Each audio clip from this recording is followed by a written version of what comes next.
Life is hard. See, for every time you have a plan, a dream, an aspiration, or a goal, do you know what happens every time you have one of those? This thing comes along called life. It happens to everybody. Life has disappointment. It got peaks and valleys. That most people like to feel like they're a king in the area of their comfort zone. They only want to do those things that they know how to do well. You can stop thinking that life fitting to be easy, because I got news for you, it ain't. Because it's life. Success comes with a price that's normally bigger than what most people want to pay. You have to fail in order to climb that ladder. There's no one that doesn't fail. The high-performance people, the one thing that they all have in common is they're hungry. Hungry for a better life. Hungry for change. But you can only do that through the struggle of life. Success is going to cost you way beyond money. See, success it's not something that's gifted to you. Success is something that you have to go get.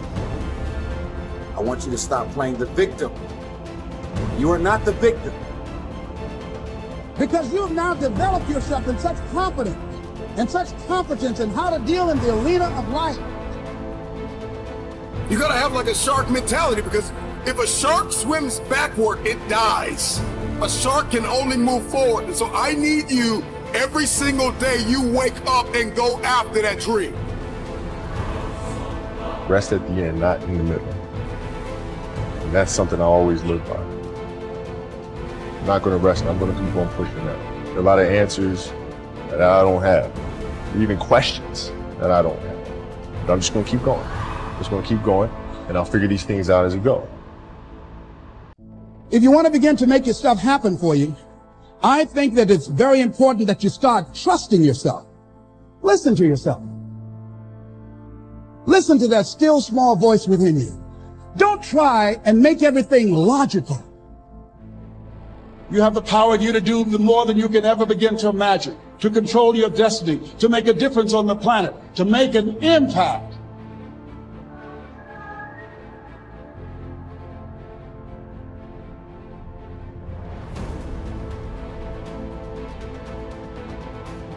When you're going through some stuff, when things go wrong, don't go with them.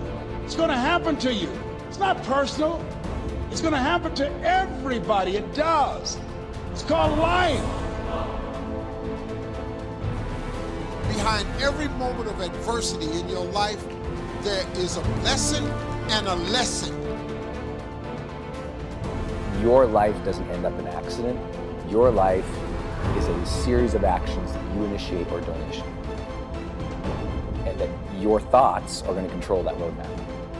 All of you have the potential for enormous success.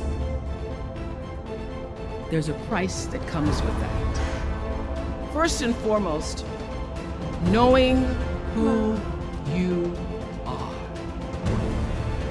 Knowing who you are. Being able to answer this question: who am I? And what do I want?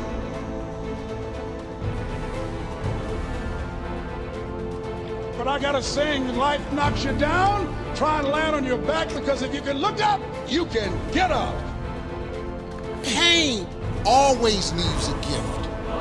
Always. Maybe it was time for you to move on. Don't worry about the people that God has removed from your life. When a door gets shut, all you gotta do is walk up the hall. It's more doors. First one has to be a mindset shift specific one, a very specific one that everyone's struggling with right now, which is really giving yourself permission to have the ambitions you have. Most people are half-hearted, half interested, half engaged in their actual dream and actual ambition. So if you want to begin to grow, you've got to put something out here that you can't reach easily, that has got to make you stretch, got to make you jump for it, got to make you get back a little bit and dig in so that you can take a leap for it. And maybe you jump up there and you miss it and you skin your knees and you come back again and you bust your lip next time. But you keep on, and through that process, you learn how to leap higher. You start challenging yourself to dig deeper, and then you discover some things about you that you don't know right now, some talents that you have in you that you didn't know that you can do. And I'm saying to you, give yourself a chance.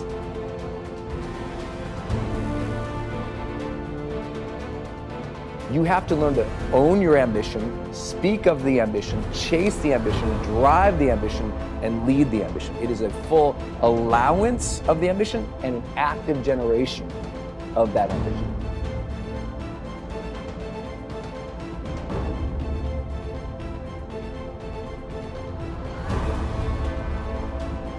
To live your life as a work of art. A work of art that's in progress. That is, your life becomes a masterpiece that is unfolding in every moment of your life. Instead of looking at it in terms of how much can I get or how far can I go, begin to see that, all right, yes, I am capable of lots and lots of wonderful things.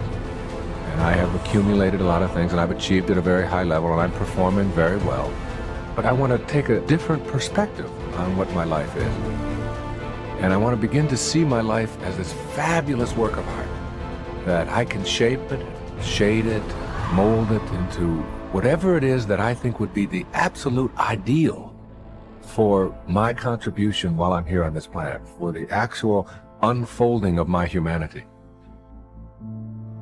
If you stop working on yourself, your mind will grow weaker. You must make a commitment that nothing is more important than your self-development, because a stronger you is a better you, and a better you is better for everyone around you. Never stop working on yourself. It is a daily process, a journey, not a destination.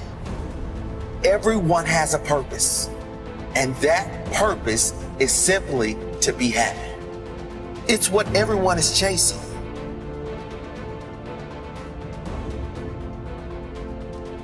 Self-development is something we haven't jumped into enough. We mistake spirituality for self-development. And we think spiritual awareness is self-development. Spiritual awareness is spiritual awareness. And it's understanding the divine and the higher power and the God, whatever you call it, and having some place to release to. That's not self-development. Self-development is doing that daggone work I just talked about, exposing the lies that are in your head that's running you, the chatter, the negative Nancy in your head, managing it and exposing it. That's our work, and no one shows us how to do that work.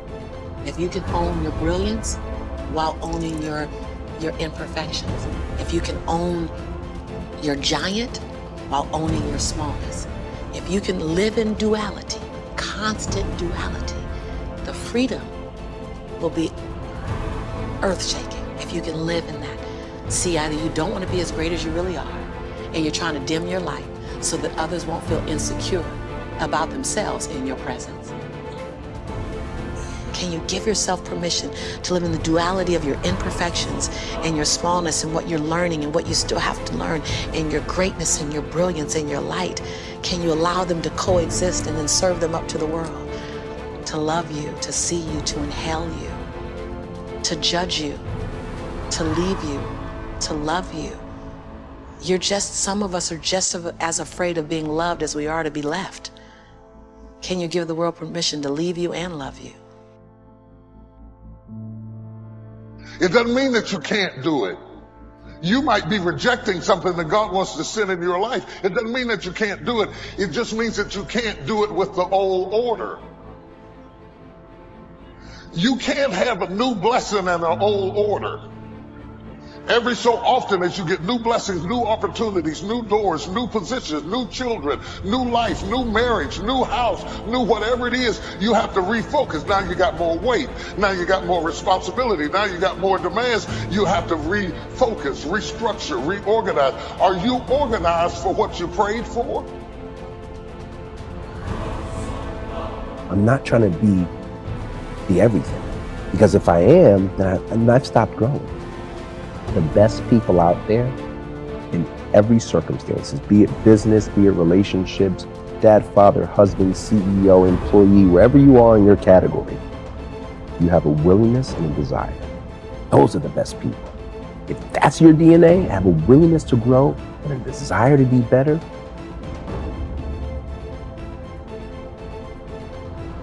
you're gonna win. Never, ever, ever give up.